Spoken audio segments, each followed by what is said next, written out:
Activité d'exploration, page 80-81. Dans la correction, je vais donner à la toute fin les caractéristiques d'une variation inverse que tu peux considérer comme de la théorie officielle. Alors, question A, on devait remplir la table de valeurs. On devait, oui, bien sûr, aller compter le nombre de caractères. C'était la partie un peu longue, un peu abrutissante, mais néanmoins, on arrivait avec ces valeurs-là. Est-ce qu'on était obligé de tout compter? Non, on pouvait constater assez rapidement que, je vous amène ici, par exemple, pour une taille de caractère de 6 à 12, on a bien doublé, alors qu'on constate que le nombre de caractères sur la ligne, lui, de 136 à 68, a réduit de moitié, a été divisé par 2.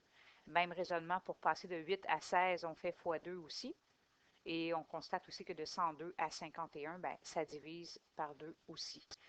À la question B, non, ce n'est pas une situation proportionnelle, c'est plutôt l'inverse, c'est-à-dire une situation inversement proportionnelle.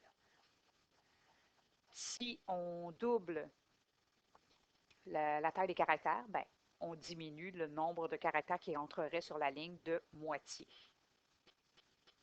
À la question D, là, on me demandait, selon une certaine taille, combien de nombre de caractères entreraient sur la ligne. Alors, plusieurs stratégies, tu vois les réponses, je les ai surlignées. Plusieurs stratégies possibles. Je peux utiliser le fait que, par exemple, je connaissais 8, je dois diviser par 2 pour aller ici. Je vais faire l'inverse ici, donc fois 2. Donc, c'est assez rapide. Je peux faire ça pour chacun. Hein, de regarder, pour aller de 8 à 24, je devais multiplier par 3, ce qui veut dire que je vais diviser par 3 102 pour obtenir 34. Pour 34 caractères, tu vois, je peux utiliser le 17. Il y a une autre stratégie que tu as vue l'an dernier, c'est que j'aurais pu faire un retour à l'unité, c'est-à-dire calculer pour une taille de caractère de 1 point, combien de caractères entreraient. Et ça, je serais arrivé, vous pourrez constater que si je fais le produit de la taille avec le nombre, je vais toujours obtenir la même constante. 4 fois 204, 816. 6 fois 136, même chose. 8 fois 102, ça donne toujours 816 à chaque fois. Ce nombre-là est super important parce qu'il va figurer dans la règle. C'est ce qu'on va appeler la constante. Et là, on constate justement que, dans le fond, j'aurais pu obtenir n'importe quelle valeur de la table de valeurs en prenant cette formule-là, qui va devenir notre règle. Donc, 816, si je divise par x, qui, je te rappelle, est la taille des caractères, ben, ça me donne le y, c'est-à-dire le nombre de caractères qui entrent sur la ligne. Or, ici, j'en ai parlé, le produit des deux valeurs x et y dans la table de valeurs donne toujours 816. À la limite, ça peut figurer comme règle, ça. Sauf qu'à l'habituel, dans la règle, la variable dépendante est isolée. Le y est isolé. Qu'est-ce que je ferais pour isoler? Bien, je diviserais par x de chaque côté, qui donnera lieu à la règle plus officiellement écrite de l'une ou l'autre de ces deux façons. Question H. Le joli graphique, tu le reconnais, droite, pas du tout une droite, non, plutôt une courbe. Courbe donc décroissante qui va se rapprocher des axes. Et s'agit-il d'une fonction? Oui, c'en est une, car pour toute valeur des x, pour toute valeur de la taille de caractère, il n'existe qu'une seule valeur pour les y, c'est-à-dire un seul nombre de caractères possible. C'est bel et bien une fonction. Et elle sera, oui, toujours décroissante. Réponse à la question I, pour la raison toute simple que plus la taille des caractères va augmenter, plus le nombre de caractères, lui, sur la ligne va diminuer. On vous demandait ici de calculer 3 taux de variation. On vous proposait entre des points et on me donnait les abscisses. Je te rappelle que c'était des x. Alors, par exemple, pour le premier, ça conduisait à 136 moins 68 sur 6 moins 12,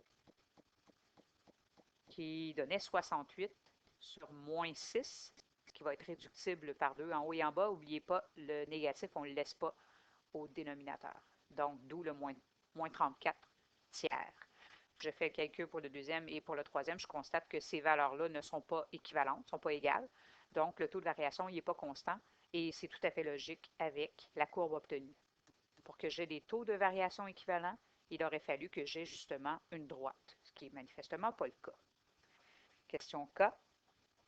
Est-ce que c'est la courbe de cette fonction va croiser l'axe des abscisses ou l'axe des ordonnées? Non, ni un ni l'autre, parce que ni la variable x ni la variable y ne peut égaler 0, et ça, on le constate davantage dans la règle. Rappelez-vous, si je remplace x par 0 ici, ça va donner lieu à une valeur indéterminée. 816 divisé par 0, ça n'a pas de sens mathématiquement. Et inversement, je ne pourrais pas obtenir 0 comme valeur d'y pour n'importe quel x que je peux imaginer. 816 divisé par une valeur x ne pourra jamais donner 0. Donc, c'est pour ça que ma courbe ne croise jamais les axes. Pardon. Donc, voilà. On va aller voir les caractéristiques maintenant. Ça, je t'invite à bien les noter. Caractéristiques de la fonction de variation inverse. Vous allez voir qu'on va regarder les différents modes de représentation. On va commencer par, bien sûr, constater que les taux de variation ne sont pas équivalents. C'est la grande différence entre les fonctions affines et la fonction de variation inverse. C'est comme ça qu'on va pouvoir la reconnaître d'ailleurs. Au niveau de la table de valeurs, au niveau des produits, des coordonnées, tout simplement, de la courbe, si je fais le produit, si je multiplie les coordonnées entre elles, ça va toujours donner la même valeur. Ici, ça donnait toujours 816. Alors, c'est une constante et elle va figurer dans la règle. Par convention, on la nomme K. Le graphique, tu le connais déjà, courbe qui descendra toujours, mais qui ne touche pas les axes. Et la VI et la VD ne peuvent pas égaler 0. C'est la raison pour laquelle la courbe ne croise pas les axes. Et finalement, la règle sera de la forme y égale k sur x, ou encore, comme on l'a vu hier, f de x égale k sur x. Donc, ça, c'est la forme générale d'écriture de la règle d'une fonction de variation inverse.